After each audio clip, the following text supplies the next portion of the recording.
کہانی central official کو subscribe کریں اور نئے آنے والی ویڈیو کے لیے گھنٹی کے نشان کو دبائیں۔ بسم اللہ الرحمن الرحیم۔ خیرات کی برکتیں۔ میرے گاؤں میں ایک خاتون تھی، منظور کی اماں۔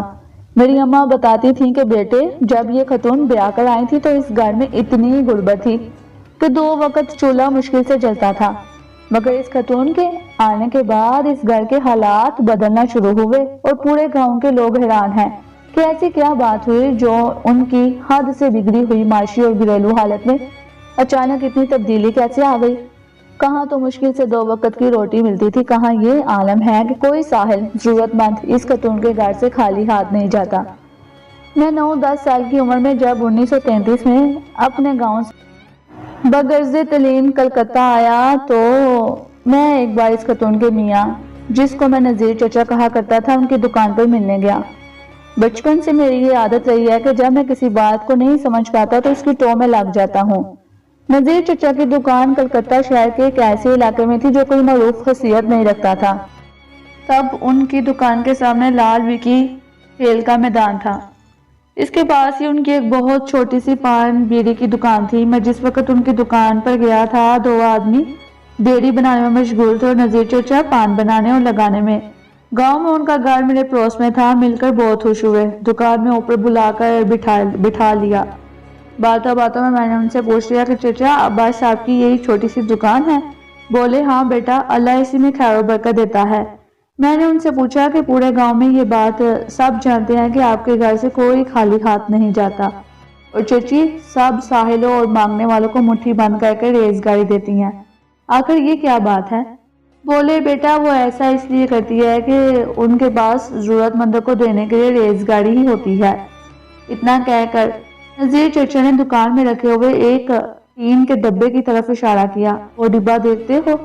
جس دن سے یہ دکان کھولی ہے، اللہ کا نام لے کر اسی روز سے آج تک میرا یہ معمول ہے کہ روزانہ جو بکری ہوتی ہے تو شام کو اس کا حساب کر کر ہر روپے پر 1 پیسہ غریبوں کے لیے نکال کر ڈبے میں ڈال دیتا ہوں۔ جب یہ ڈبہ بھر جاتا ہے تو تمہاری چچی کے پاس بھجوا دیتا ہوں۔ شروع دن سے آج تک میرا یہ روزمرہ کا معمول چلا آ رہا ہے۔ ان کی زبان سے یہ سب سننے کے بعد مجھ پر یہ راز کھل گیا کہ پڑوس میں رہنے والی میری چچی منظور کی اماں کی خوشحالی اور سخاوت کا راز کیا تھا۔ گاؤں میں کوئی بھی مسافر اگر مسجد میں قیام کرتا تو امام صاحب منظور کی اماں کے گھر خبر بھجوا دیتے۔ مسافر جتنے دن رہتے ان کا دونوں وقت کا کھانا ان کے گھر سے جاتا، اگر زیادہ راہ کی ضرورت ہوتی تو وہ بھی بھجوا دیتی۔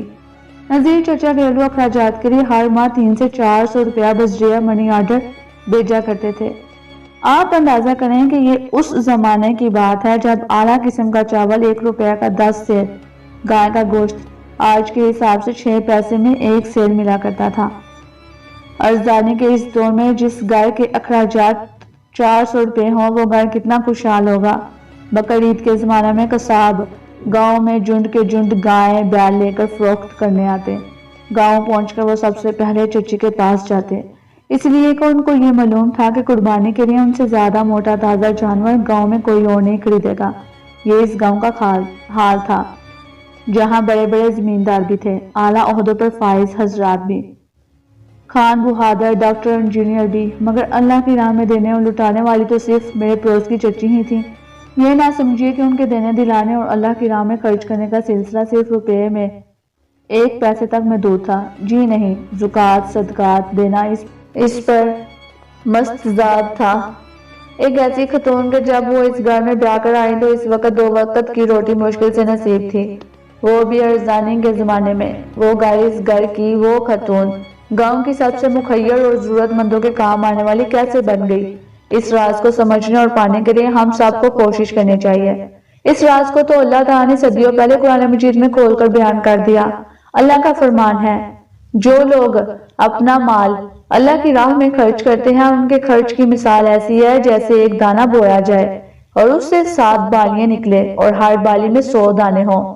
سورۃ بقرہ۔ تم میں سے کون ہے جو اللہ کو قرض حسنہ دے تاکہ اللہ اسے کئی گنا بڑھا چڑھا کر واپس کر دے؟ گھٹانا بھی اللہ کے اختیار میں ہے اور بڑھانا بھی۔ سورۃ بقرہ۔ کون ہے جو اللہ کو قرض دے، اچھا قرض، تاکہ اللہ اسے بڑھا کر کئی گنا واپس کر دے؟ سورہ الحدید